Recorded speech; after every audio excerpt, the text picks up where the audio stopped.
Welcome to Consciousness and the Bicameral Mind, the Julian Jaynes Society podcast. Learn more about Julian Jaynes' theory or become a member by visiting the Julian Jaynes Society at www.julianjaynes.org. A deep dive discussion on the book Conversations on Consciousness and the Bicameral Mind. Interviews with leading thinkers on Julian Jaynes' theory. Edited by Marcel Kaustin. Have you ever had that feeling that you're talking to yourself inside your head? Not out loud, but that internal voice, that running commentary. Oh, absolutely. Or, when a brilliant solution or maybe a creative idea just pops into your mind. Exactly. Like seemingly out of nowhere, fully formed. Yeah. Or sometimes people feel a kind of presence or guidance, even when they know they're alone. These are such common things, aren't they? But also, when you think about it, deeply puzzling parts of being human. And, well, they might just be echoes. Echoes connecting us back to a really groundbreaking and, let's be honest, often misunderstood theory about where consciousness actually came from. Mm-hmm. Which brings us to today's deep dive. Right. Today we are diving deep into the fascinating world of Julian Jaynes' theory of the bicameral mind. But we're coming at it through a really unique and I think incredibly insightful lens. Yeah, this book, Conversations on Consciousness and the Bicameral Mind. And the great thing is, this is not your typical academic book, filled with dense, dry prose. Not at all. It's actually a collection of these really captivating interviews. You get leading experts, scholars, even people whose lives and work just naturally intersect with Jaynes' ideas. And they cover pretty much every conceivable angle of this theory, which is pretty complex stuff. It really is. And the book uses this interview format, which is just, it's a refreshing way to grapple with concepts that can feel a bit abstract or, difficult sometimes. Exactly. Framing it through dialogue, you get all these diverse perspectives. You hear about current research findings, historical context. It kind of feels like you're eavesdropping on a really great conversation. Totally. So our mission here in this deep dive is basically to be your guides. We want to pull out some of the most compelling insights, those aha moments from these conversations in the book.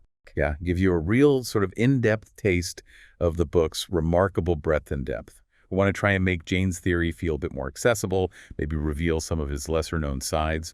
And ultimately, show you why this book, this collection of perspectives, is genuinely a must-read if you're curious about the mind, about history, psychology. Or fundamentally, what it even means to be conscious. Right. And it's probably worth saying up front, groundbreaking theories. Think about Darwin or germ theory. Yeah, they often face pushback. Exactly. Yeah. Initial resistance, misunderstanding, just because they challenge how we normally think. And Jaynes' work is definitely in that category. Oh, absolutely. It proposes such a radically different view of human history, of our psychology, that it can be tough to wrap your head around at first, or maybe even accept. And that's one of the real strengths of this book, Conversations on Consciousness. It really helps clarify a lot of those points, tackles the common misconceptions head on. It lets you see the theory through the eyes of people who are actively researching and thinking about it now. Okay, so where do we start? Maybe with the biggest hurdle. I think we have to. The word consciousness itself, Mm-hmm. it's used so broadly, isn't it? In everyday chat, even across different academic fields, it gets incredibly confusing. Yeah, it's often vague. Sometimes it has this almost mystical, spiritual vibe around it. Which is worlds away from how Jaynes uses the term. He's much more specific. He really is. People use consciousness for everything from just being awake, aware of your surroundings. To having deep self-awareness, reflecting on your thoughts and feelings. Yeah, exactly. And Marcel Kaustin, one of the key voices in the book, he has this great analogy. Oh, yeah. He says, using consciousness like that is like calling all fruits and vegetables just produce. Huh. Okay, I like that. Right.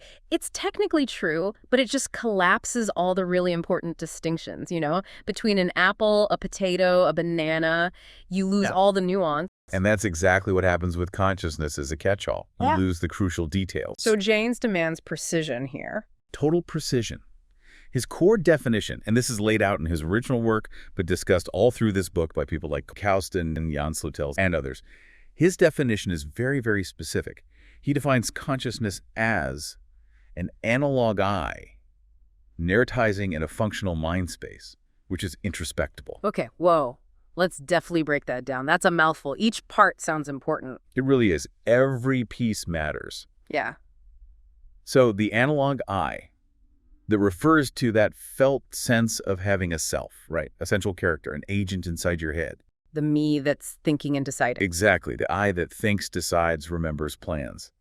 But Jaynes argues this isn't the whole you. It's a constructed model, like an analogy of your physical self operating internally. Like an avatar in an inner world. That's a great way to put it. Yeah, like an inner avatar. Okay, so that's the analog I. What about narratizing? Narratizing is what that analog I does. It's the running commentary, the internal monologue, the constant storytelling we do in our head. Making sense of things. Yeah, constructing narratives about our past, our present, figuring out the future. It's how we make sense of the world and, our place in it. Okay, and this happens in a functional mind space. Right, the functional mind space. This is that metaphorical inner world, the stage, the landscape where the analog I operates and tells its stories. So when we say things like inside my head or keep it in the back of your mind. Exactly, or a heavy heart, feeling down. We're using metaphors drawn from the physical world to structure and understand this internal space. It's where we mentally hold and manipulate ideas, replay scenarios, access memories. Okay, analog I, narratizing, mind space. And the last part, introspectable. Introspectable simply means we can look into this mind space. We can examine the thoughts and feelings happening there, reflect on them. It's what we normally think of as introspection, observing our own internal mental processes. So for Jaynes, that whole complex package, the analog I telling stories in a mind space you can look into, that's consciousness. Precisely. It's not just being aware or having feelings or solving problems. Those can happen without this specific kind of consciousness. Which leads to another absolutely critical point he makes, right? The difference between this specific consciousness and, well, almost everything else our mind does. The vast, vast majority of mental activity that is non-conscious. This distinction is fundamental to getting Jaynes, and it's something people like Kouston, Brian McVeigh, Lawrence Sugarman really emphasize in the book. So non-conscious is everything else. Pretty much. Sensing the world, seeing, hearing, touch, learning, memory formation, complex problem solving, motor skills like riding a bike, emotional responses, instincts, reflexes. All animal behavior, basically. Yes, exactly. Animals are incredibly sophisticated mentally. They navigate complex environments, learn tasks, solve problems, have social interactions, all without that inner narratizing analog I. And honestly, the same is true for so much of what we do, even really complex stuff. Think about driving a car, especially when you're experienced, or playing a musical instrument you know well, or even just having a sudden, strong emotional reaction to something. Yeah, a lot of that is happening automatically, non-consciously. Lawrence Sugarman in the book talks a lot about this non-conscious learning, how much of our behavior is driven by things outside our conscious awareness. It is. Our conscious mind, in this specific Jaynesian sense, is really just the tip of the iceberg. But it doesn't feel that way, does it? Our everyday experience feels like consciousness is running the whole show, like it's this constant light guiding every thought, every action. Right. And Marcel Kouston points out that this feeling is part of the illusion that consciousness creates. It's narratizing, it's telling the story, and it often takes credit for things that are actually happening non-consciously. Which brings us to maybe the most counterintuitive part of Jaynes's theory, something the book really digs into. That consciousness, as he defines it, is learned. Learned. Not something we're just born with, not something that evolved biologically super early on. Nope. He argues it's a cultural and linguistic construction, something that emerged relatively recently in human history. Wow. Okay, that's probably the toughest pill to swallow initially, isn't it? Because conscious experience feels so fundamental, so hardwired. It absolutely does.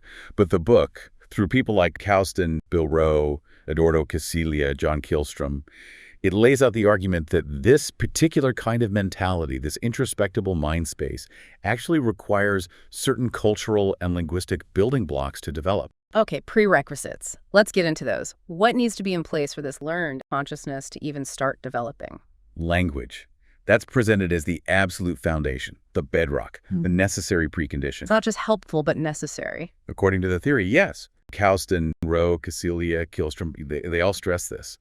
Without complex symbolic language, the kind that allows for abstraction and metaphor, You just can't build that internal metaphorical mind space. You can't create the analog I. So language lets us categorize, symbolize, manipulate ideas mentally.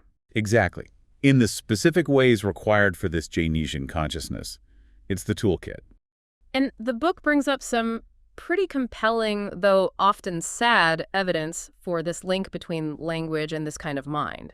Yes, the case studies of children who are raised with extreme language deprivation, they're often cited as supporting evidence. Like Helen Keller before she learned language. Or Caspar Hauser. Precisely. Joseph, the deaf boy Oliver Sacks wrote about. As Kauston notes in the book, accounts suggest their mental lives were profoundly different before they acquired language.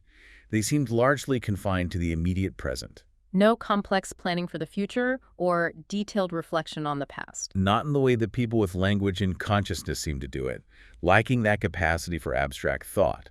Now, obviously, more research is always needed, and these are complex cases. Sure. But they're incredibly suggestive about how much our minds, or at least certain capacities of our minds, depend on language. It really drives home that language isn't just for talking to others. It's fundamental for building our own internal world, our sense of self. Exactly. And it's not just about having language in a vacuum. It's deeply tied up with our social development. How so? Bill Rowe really emphasizes this in his interview.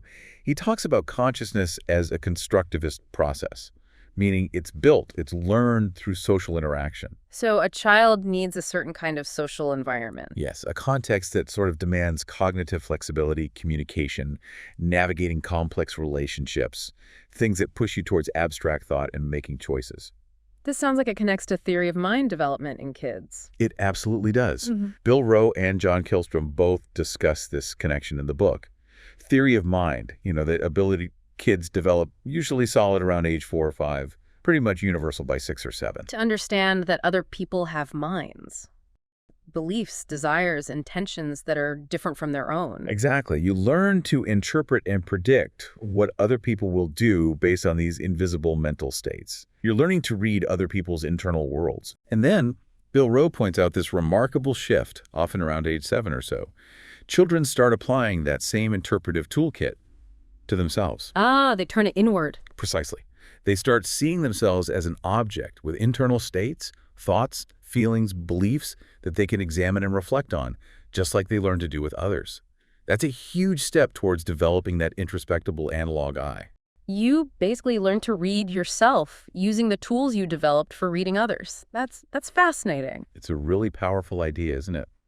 Our self-awareness, our ability to introspect, might be built on the very cognitive machinery we evolved or developed for understanding the people around us. So our inner life is fundamentally social in its origins. That's the argument. And Bill Rowe even suggests, kind of intriguingly, that studying autism, which involves significant challenges in social interaction and communication, could actually shed unique light on how consciousness develops, precisely because of this social constructivist angle. If social interaction is the crucible where the conscious self is forged, then looking at conditions where that interaction is different could tell us a lot. Potentially, yes. It's an avenue for research suggested in the book. Okay, so if this conscious mentality is learned, relatively recent, built on language and social interaction, when did this massive shift happen? When did we transition from whatever came before to this? That brings us to Jaynes's third hypothesis, right? Yes, exactly. Jaynes's third hypothesis specifically tries to date the transition. Yeah.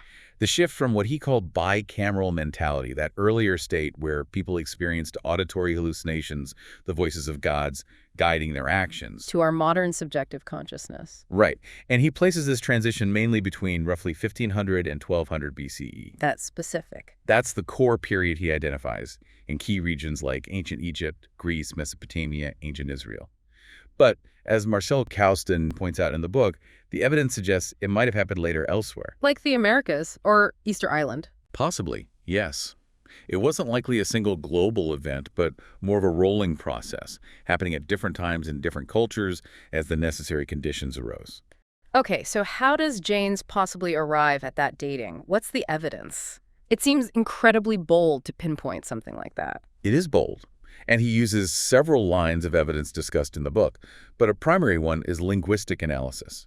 He meticulously traces how the language used to describe mental states evolves in ancient texts. looking at how words change meaning over time. Exactly. The introduction and Boban Dadovich's interview really dive into this. A classic example Janes uses is the ancient Greek word nous. News. Initially, in the older texts, nous seems to refer to physical body parts, maybe the lungs or the midriff, or sometimes just direct visual perception, like a sudden seeing of something. Yeah, concrete stuff. Very concrete. But then, over centuries, the meaning of nous shifts.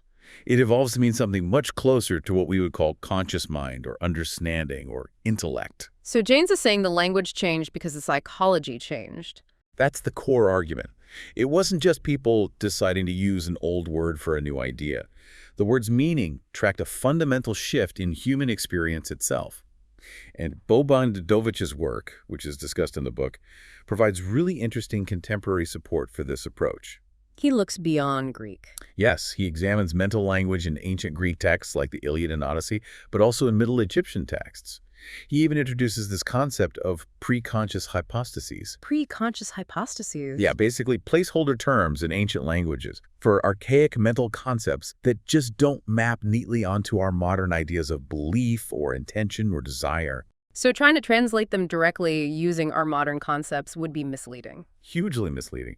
Dadovich really emphasizes the danger of presentism, mistakenly projecting our own modern psychology, our own conscious framework, back onto ancient peoples when we read their texts. We assume they experienced the world just like us, just with different words, but Janes and Dadovich argue their fundamental experience might have been different. This linguistic evidence seems tightly linked to Janes' famous analysis of literature, doesn't it? Especially comparing the Iliad and the Odyssey. Oh, absolutely central. And Kauston, Dadovich, and Rabbi James Cohn all touch on this in their interviews. Janes does this incredibly detailed close reading. The Iliad comes first, generally considered older material. Right. And in the Iliad, the characters, while they seem largely driven by external commands, things they perceive as coming directly from the gods, their actions are often reactions to these perceived voices or divine signs. Not much internal debate or planning. Very little, as we understand introspection today. Achilles might be furious, ready to draw his sword, and then Athena appears, or is perceived to appear right there, tells him not to strike Agamemnon, and he just obeys. The motivation feels external, immediate. Okay, contrast that with the Odyssey, later text, different vibe. Completely different psychological vibe. Odysseus, the hero, he is constantly planning, scheming, deceiving, worrying internally, reflecting on his past mistakes, anticipating future problems. Lots of internal monologue. Tons of it. There are long passages depicting his inner turmoil, his strategic thinking. Janes argues this stark difference in the portrayed inner lives isn't just a stylistic choice. It reflects that historical shift. From bicameral mentality, guided by external voices, to subjective consciousness, where individuals deliberate internally, develop plans based on introspected thoughts and feelings. And this shift in psychology must have changed how people related to their gods, too. Profoundly. Kauston discusses this transformation. In the bicameral world, the gods weren't distant concepts. They were perceived as vividly present, speaking directly, almost like a coach, yelling instructions from the sidelines. Immediate guidance. Exactly. But then, as the bicameral mind started to break down, maybe due to social stresses, writing, whatever the complex causes were, those internal guiding voices started to fade. They grew less frequent, less reliable, more distant. The gods retreated. The perceived gods retreated, yes. They became figures residing on mountaintops or in the heavens, not right there in your head or beside you. And this loss of immediate divine guidance, James argued, created a kind of societal crisis. People were left without that direct instruction. Right. Which led to the development of all sorts of new behaviors aimed at trying to regain contact, or at least get some direction from the now distant gods. Things like consulting oracles, reading omens in sheep livers or bird flight, various forms of divination, the rise of prophesy where specific individuals claim to still hear divine messages, and the formalization of prayer where humans started talking to gods who weren't necessarily talking directly back in the same way anymore. Wow. So these religious practices could be seen as adaptations to the loss of the bicameral mind. That's the Janesian interpretation, yes. Yeah. A response to the silence. Okay, so if this bicameral mentality was the dominant way humans experienced the world for thousands, maybe tens of thousands of years, are there still traces of it left? Echoes, or vestiges, as Janes called them, in modern life? This is one of the most fascinating, and I think for many people, really surprising parts of the theory.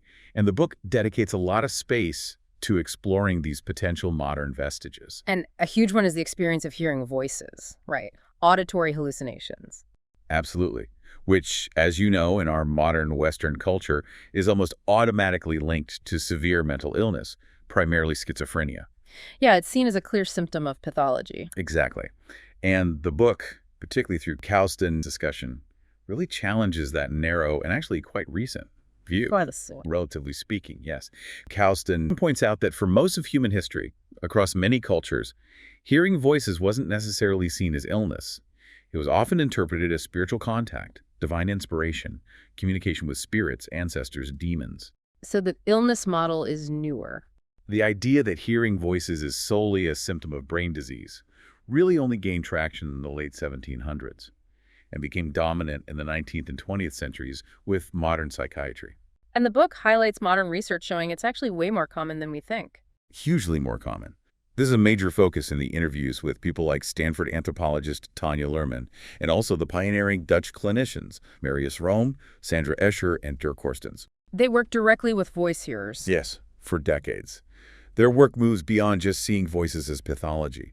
The research cited in the book suggests that, depending on how you ask the question, somewhere between 5% and maybe even up to 80% of the general population report hearing a voice at some point when alone, without having a diagnosed mental illness. 5 to 80%, that's an enormous range, but even the low end is significant. It's a huge range, yeah. Methodology matters. But it strongly suggests voice hearing isn't restricted to clinical populations. Roman, Escher, and Korstens have validated these experiences and developed ways to help people cope and live meaningful lives with their voices, not just suppress them. And the book talks about the different ways people experience these voices. It's not uniform. Not at all. They can be inside the head, outside, loud, soft, male, female, friendly, critical, single voice, multiple voices. Dirk Korstens even mentions some people describing it like reading subtitles. The voice is just there, integrated into their awareness in a particular way. And there's a focus on linking voices to life experiences too, not just brain chemistry. Yes. The book explores models, like the one Korstens discusses, linking the onset of distressing voices to overwhelming emotional experiences, trauma, or major life stressors. It provides a psychological context. Mikkel Knowles shares his own powerful story in the book about a critical trainer voice emerging during a time of deep insecurity and how he eventually learned to understand and integrate it. Korstens also mentions that voices can speak metaphorically. Right. That a command like "you must kill yourself" might not be literal. It could be a metaphorical expression of needing profound change. Kill your old life, start a new one. Understanding that potential symbolic meaning can be transformative for the hearer. Tanja Luhrmann's research adds a really important cross-cultural layer to all this. Her interview is fantastic. She's done ethnographic fieldwork, studying voice hearing in places like India, Ghana, and the U.S., and she found really striking differences. Like how? For example, the nature of command hallucinations often differed.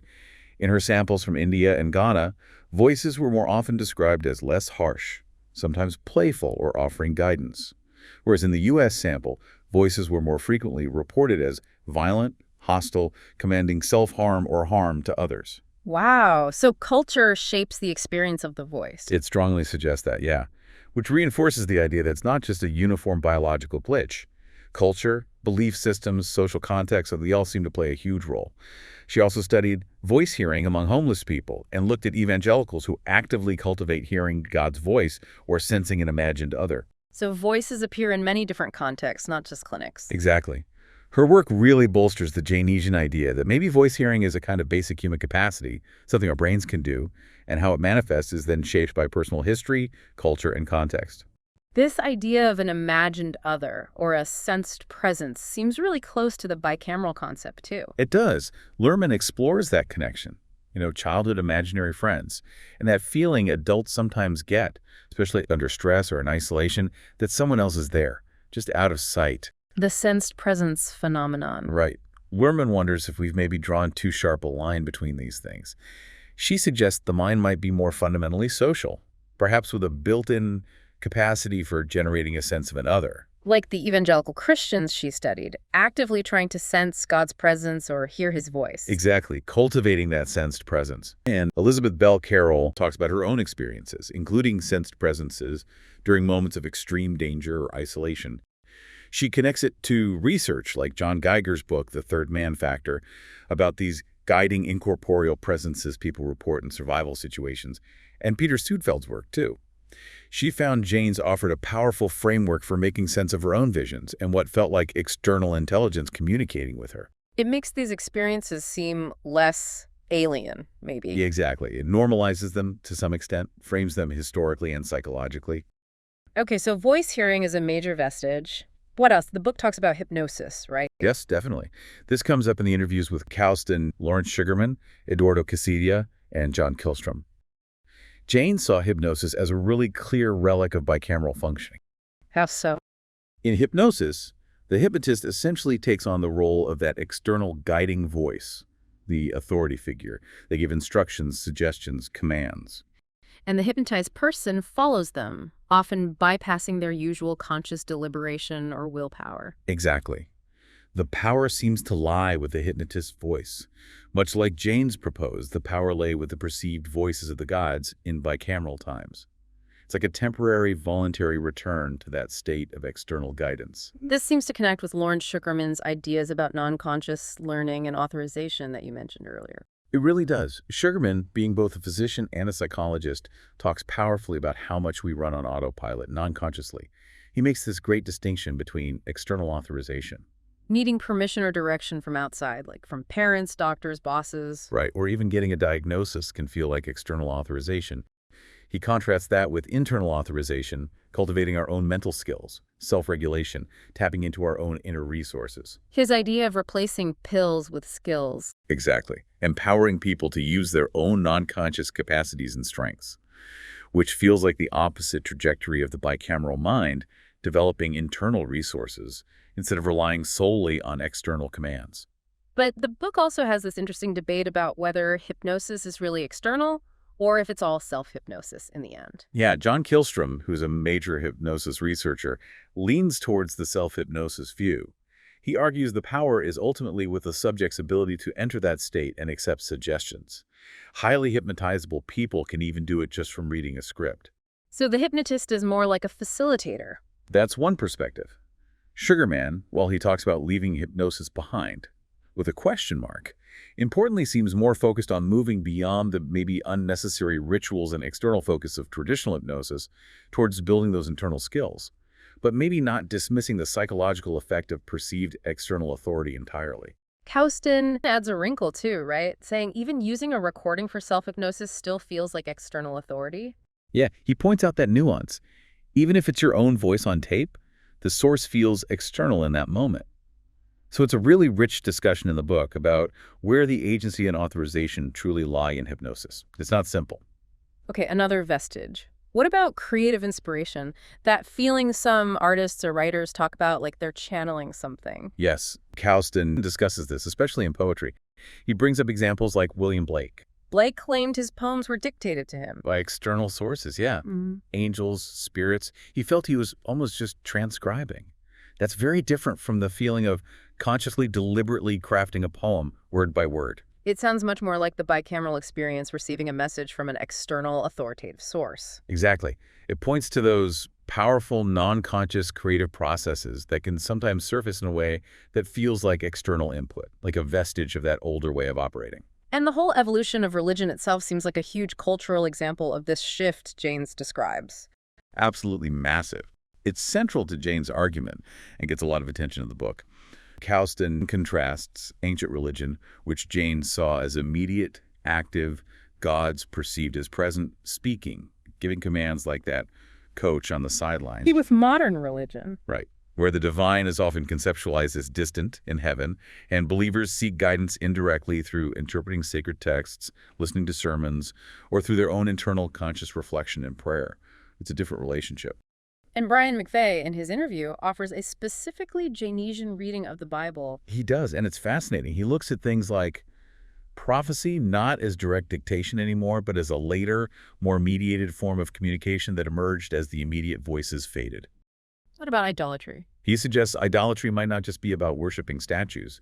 Maybe, for a consciousness struggling to regain contact with the lost voices, idols served as potential triggers, focal points to try and induce visual or auditory hallucinations, a kind of technology. Interesting. And angels, ritual purity. He sees angels emerging as intermediaries, messengers needed once God's direct voice wasn't constantly heard. Hmm. And things like complex ritual purity laws could be seen as providing external structure and rules for behavior when constant divine micromanagement was no longer perceived. A way to maintain order without the voices. Potentially. And he discusses the whole transition from the Old Testament to the New, including the role of figures like Jesus, providing a different kind of charismatic, human-level guidance, and a new framework for relating to the divine after the bicameral structure had largely dissolved. The book also mentions things like spirit possession, shamanism. Briefly, yeah. Could you even suggest these might involve altered states, maybe shifts in brain hemisphere activity that could be reminiscent of bicameral states? McVeigh shares his own surprise, actually, finding spirit possession quite prevalent in modern Japan and noting that conventional psychology doesn't really have a good framework to explain it, which, again, suggests maybe we need a broader historical lens like James's. Even ancient cave art gets a mention. It's touched upon by Kouston and McVeigh, but the idea is that maybe those incredibly vivid Paleolithic paintings aren't necessarily signs of modern abstract thought or complex language, but could reflect something like eidetic imagery. Like photographic memory, almost hallucinatory vividness. Exactly, suggesting possibly a different kind of ancient mentality, one more dominated by intense visual recall and perhaps hallucinatory perception than by abstract symbolic thought.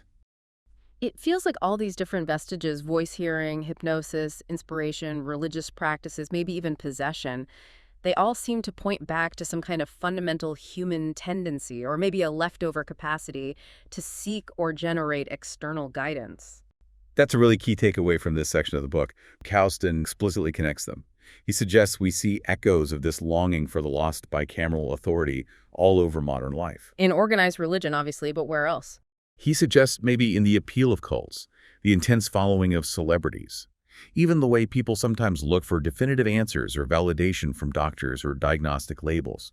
It's as if the breakdown of the bicameral mind left a kind of vacuum, a need for external authorization that our conscious, deliberating mind still sometimes struggles to fill completely on its own. Okay, let's circle back to language for a minute, because the book really hammers home how central it is not just for communication, but as the actual builder of our inner world, our mind space. Absolutely. This is such a profound Janesian insight, and it's elaborated on really well by Kouston, Ted Remington, Cecilia Kihlstrom in their interviews. Metaphorical language is the architect.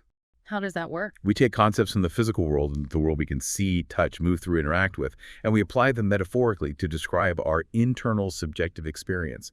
That's how the mind space gets built. Ted Remington explains James's specific way of breaking down metaphor, right? It's quite technical. He does. Remington uses Jane's example. The snow blankets the ground. Blankets is the metaphor. The word borrowed from its literal meaning. Right, the term taken from the physical world, blanket on a bed, and used figuratively. The metaphrand is the thing being described in this case, the snow covering the ground. And the metaphor transfers properties. Exactly. Features of the metaphor, like covering, maybe softness, warmth, get transferred onto the metaphrand.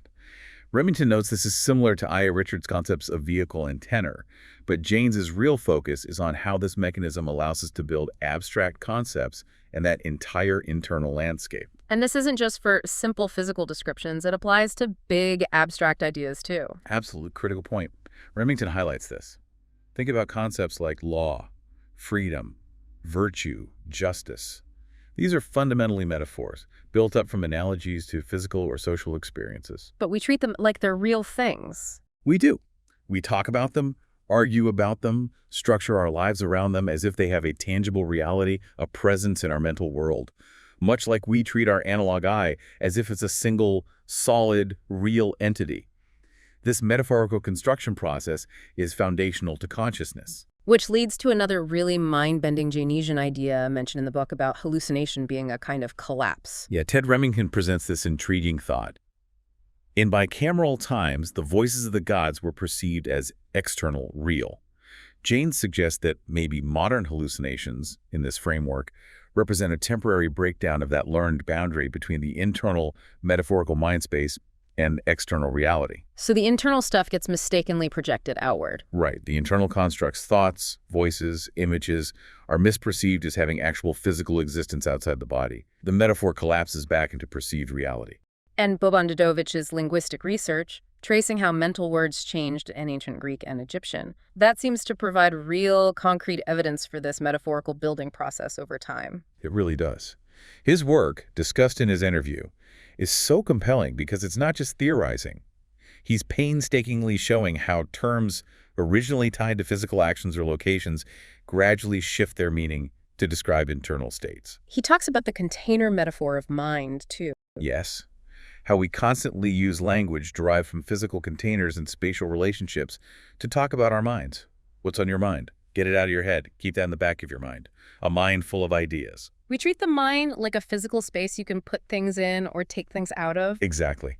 And this linguistic pattern, Dedovich argues, clearly demonstrates how we use metaphors grounded in our physical interaction with the world to construct, understand, and communicate about our internal mental world. It's strong support for Jaynes's argument about consciousness being metaphorically constructed. Okay, this is all fascinating psychologically and historically, but what about the physical brain? Does modern neuroscience offer any support, or does it contradict Jaynes? This is another area where the book, Conversations, provides really crucial, up-to-date insights, especially in the interview with Iris Sommer, but also discussed by Kauston and others. Did Jaynes himself make any predictions about the brain? He did, remarkably. Decades before modern brain imaging, Jaynes proposed a specific neurological mechanism for how he thought the auditory verbal hallucinations of the bicameral mind might have worked. What was his prediction? He hypothesized that the voices were generated in the language areas of the non-dominant hemisphere, usually the right hemisphere for most people, Okay, generated in the right. and then perceived or heard by the language areas in the dominant hemisphere, usually the left, via the corpus callosum. That big bundle of nerves connecting the two halves. Exactly. So he predicted a specific kind of cross-hemispheric communication involving language areas during these hallucinatory experiences. That's incredibly specific for the time. So what does modern brain imaging show? Does it line up? This is where it gets really interesting. Iris Sommer, who is a leading psychiatrist and researcher using fMRI and other techniques to study hallucinations, she discusses this in her interview. fMRI measures brain activity through blood flow changes. Right. And starting around the late 90s, early 2000s, researchers began using fMRI to look at the brains of people while they were actively experiencing auditory verbal hallucinations. And what did they find? Did it match Jaynes' prediction? What's striking is that multiple studies from different labs using slightly different methods started converging on a similar pattern.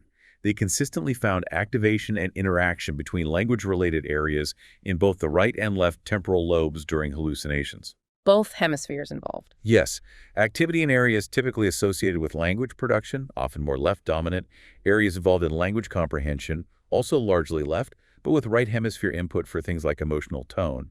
And crucially, evidence of communication between these areas, often involving the right temporal language regions interacting with the left. So interaction between right and left language areas during hallucinations. That sounds pretty close to what Jaynes predicted. It aligns remarkably well, as Marcel Kauston emphasizes in the book. It's not a perfect one-to-one match in every single study. The brain is incredibly complex, research is ongoing, but the overall pattern of evidence showing bilateral language area involvement and interaction during hallucinations provides significant empirical support for a key neurological aspect of Jaynes' model. That's pretty amazing considering when he proposed it. It really is. It suggests his psychological model had some neurobiological grounding. Iris Sommer also mentions split brain studies briefly. How do they relate? Yeah, those are the studies, often originally on patients who had their corpus callosum severed to treat severe epilepsy. They revealed just how independently the two hemispheres can sometimes operate. Like one hand literally not knowing what the other is doing because the hemispheres can't communicate directly. Exactly. Sommer notes that while it's complex, the findings from split brain research showing these two potentially independent spheres of cognition offer some intriguing, though not direct, parallels to Jaynes's idea of different mental functions, perhaps operating more separately before the integration that consciousness represents. Now, John Kihlstrom, in his interview, raises an important philosophical point, doesn't he? About whether psychology even needs neurology to be valid. He does, and it's a fair point. Kihlstrom argues, essentially, that psychology is a valid level of analysis in its own right. You can describe and theorize about psychological phenomena like memory, learning, hypnosis, consciousness, without necessarily needing a complete neurological explanation for them to be real or for the theory to be useful. The mind isn't just the brain. Right. But the counterargument, which Kaustin makes and you see reflected elsewhere in the book, is that while a neurological explanation might not be strictly necessary for a psychological theory to be valid, when you do find neurological evidence that aligns with the theory's predictions. Like the fMRI studies of hallucinations. Exactly. It significantly strengthens the theory. It provides powerful corroboration and suggests the psychological model is likely capturing something real about how the brain functions. Kielstrom also talks about brain plasticity, right? The brain's ability to change. Yes, he correctly points out that brain plasticity is the mechanism by which individuals learn and develop new capacities, including potentially learning consciousness. But crucially, he notes that individual plasticity doesn't explain the cultural transmission of consciousness across generations. So just because my brain learns something doesn't mean my kids inherit it biologically. Right. It's not Lamarckian inheritance. This actually supports Jaynes's argument that consciousness spread culturally, linguistically, like a learned skill or a powerful set of ideas, a meme essentially, rather than being genetically hardwired and passed down biologically. The brain provides the capacity, but culture provides the content and the training. Okay, so let's try and pull all these threads together. We've gone through Jaynes' definition, the prerequisites, the dating, the vestiges, the role of language, the brain evidence. What are the big takeaways? What does this deep dive into conversations on consciousness and the bicameral mind really mean for us today? Well, I think one of the biggest shifts is perspective, especially around experiences like hearing voices. If you start to see it not just as a symptom of illness, not just brain pathology, but potentially as tapping into a basic human capacity, maybe a remnant of an older mentality shaped by culture and experience. Exactly. It completely changes how we approach understanding those experiences, how we might support people who have them. And it changes how we view human history and the sheer diversity of human minds across time and cultures. Are there implications for modern psychology or therapy discussed in the book? Definitely. Brian McVeigh talks about this. Yeah. He connects Jadesian ideas to things that make psychotherapy work, like helping people build a coherent sense of self, fostering self-reflection, developing internal coping mechanisms. His FOCI concept, features of conscious interiority. Right. It's a framework he developed, inspired by Jaynes, to analyze the structure and function of the conscious mind and how it relates to mental well-being, resilience, the mind's own self-healing abilities. You can see resonances with things like cognitive behavioral therapy, CBT. Which is all about examining and modifying your own thoughts. Precisely. Or practices like meditation, which are about cultivating conscious awareness of internal states.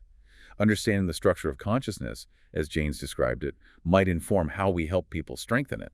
The book also reminds us about folk psychology, right? How our basic understanding of minds isn't universal. Yes, Jan Slutels makes this point very clearly. Our everyday understanding of concepts like belief, desire, memory, intention, our folk psychology, is heavily shaped by our specific language and culture. So we can't just assume people in ancient Sumeria or Homeric Greece had the same folk psychology as us. Exactly. Recognizing that cultural variability really underscores the difficulty and the danger of presentism when trying to interpret the minds of the past. Their whole conceptual toolkit might have been different. And the idea that our very sense of I, our self-awareness, isn't some innate essence but is learned, constructed relatively recently, that's pretty mind-altering in itself. It really is. Cassilia, Rowe, Kielstrom all emphasize this aspect, the conscious self, as a cultural and linguistic achievement. I love Cassilia's poetic summary in the book. We are conscious because we became our own voices. Internalizing that external guidance, transforming it into our inner monologue. Yeah, that feels like a really neat encapsulation. The book even nudges into huge philosophical territory like free will. It does touch on it. Cassilia and Sugarman both note how Jaynes's theory, by highlighting non-conscious processes and past reliance on external commands, naturally raises questions about free will. If our conscious I is often just the narrator rationalizing decisions made elsewhere. How much genuine, independent, conscious choice is there? It certainly prompts you to think about where our decisions actually originate. It complicates the simple picture of a fully autonomous, conscious self calling all the shots. And John Killstrom offers that slightly different take on when consciousness really arrived. Yeah, his idea of consciousness, maybe some basic awareness was always there biologically, but the huge cultural leap was the realization that we have our own private thoughts and feelings, distinct from others. Like the child finally grasping theory of mind, but on a cultural scale, realizing, I have a mind. Exactly. He draws that parallel. And he points out that even today, research shows cultural differences in how and when kids fully develop theory of mind, which supports the idea that this kind of self-realization is culturally scaffolded, not just automatic biological unfolding. Listening to all this, it makes you wonder where consciousness is heading now. Are we still evolving mentally? That's a really provocative question raised by Marcel Kaustin in the book. He voices this concern about our increasing reliance on technology. Technology doing our thinking for us. In a way, yeah. Calculators doing math, spell checkers fixing writing, GPS handling navigation, algorithms making recommendations or even decisions.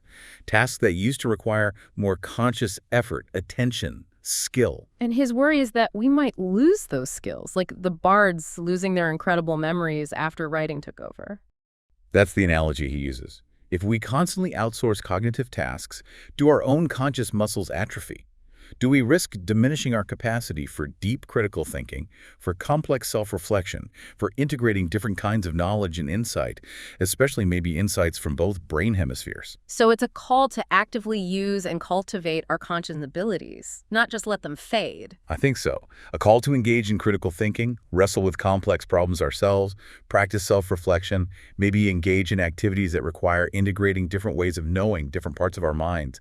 It's a really important question for our time. Are we in danger of letting our conscious abilities slide? It's a powerful thought.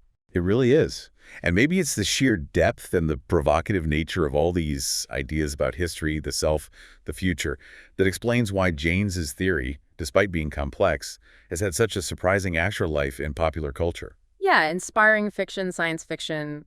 Kaustin mentions the HBO series Westworld, even engaging with these ideas about consciousness and inner voices. It clearly taps into something deep. Well, this has been a seriously deep dive, hasn't it? And honestly, it feels like we've only managed to scratch the surface of what's actually in this book, Conversations on Consciousness and the Bicameral Mind. Absolutely. We've covered a lot: the definition of consciousness, the learned nature argument, the historical evidence, the fascinating modern vestiges, the role of language, the brain science. But the book goes into so much more detail on each of these. And it brings in those cutting-edge perspectives we mentioned, like Tanya Luhrmann's cross-cultural work on voices, really challenging his simple illness model. Or Iris Sommer presenting the brain imaging evidence that aligns so intriguingly with Jaynes's predictions about hallucinations. Having those contemporary researchers involved is huge. Hearing directly from them and from others who actually knew Jaynes, like Brian McVeigh, or people who've spent their careers exploring these ideas, it gives the book such a unique energy. It's not just a summary about the theory, it really is a collection of living insights from people deep inside it. Which is exactly why we wanted to do this deep dive, to strongly encourage you, the listener, to pick up Conversations on Consciousness and the Bicameral Mind and read it for yourself. And don't be intimidated by the topic. Yeah. Despite the complexity, the book is incredibly readable and engaging. That Q&A format makes a huge difference. Yeah, it really does feel like you're just listening in on these amazing conversations. Yam Slotels even mentioned finding Jaynes' original work accessible as a student, and this book makes the ideas even more approachable by bringing in all these modern voices and current research. It's definitely not a dry textbook. Not at all. And the sheer breadth is incredible.